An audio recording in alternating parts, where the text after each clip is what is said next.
नमस्ते sir madam, तपाईहरुको नाम भनिदिनुहोस्। मेरो शुक्र खत्री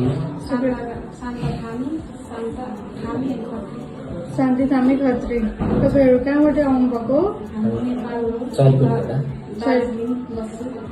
नेपालबाट आउनुभएको। दार्जिलिङमा पनि घर छ तपाईहरुको? बाहिरै हो। तपाईहरुको बिहा गरेको कति वर्ष भयो? 10 वर्ष पुरापुरी भयो है। तपाईँ न्यू लाइफ फर्टिलिटी सेन्टरमा कहिले कुन सालमा आउनुभएको थियो? 2026 मै आउनुभएको थियो। 2026 मै डक्टरले ट्रिटमेन्ट गरेको हो। हजुर 2026 लागेको चाहिँ ट्रान्सफर गरे भने। ओ मतलब इन्डिङ 2025 को इन्डिङमा आउनुभएको थियो। 2026 मा ट्रान्सफर भएर तपाईको फर्स्ट ट्रान्सफरमै सक्सेसफुल भएको हो। सुरुमै सक्सेस भयो है। तपाईले पहिला पनि डाक्टरहरु देखाउनु भएको थियो? मलाई त देखाए। ओ मतलब समस्या देखायो तर अनि यहाँ पठाइदिनु भयो कि दार्जिलिङबाट।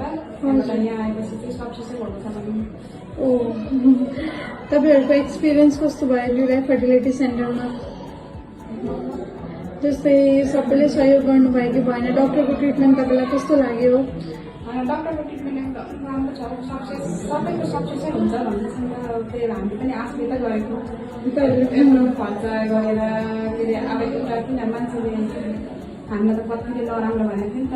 हजुर हजुर। अनि अब के अरे बच्चा भयो भने त एउटा बच्चा भयो भने चाहिँ एउटा बस्ने बाटो नि हुन्छ।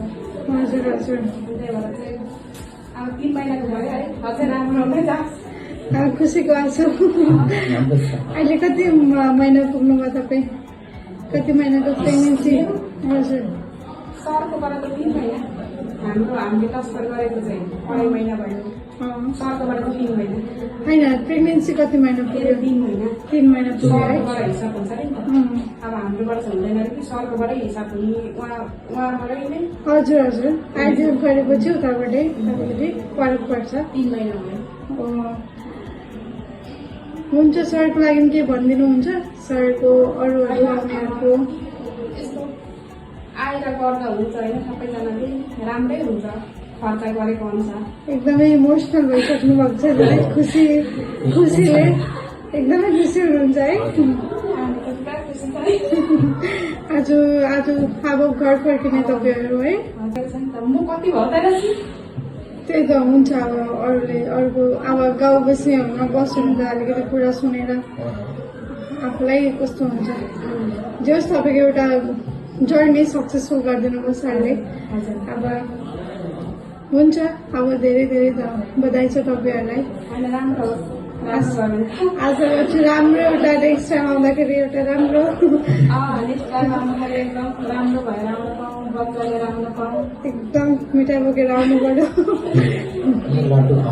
एकदम all the best. Thank you.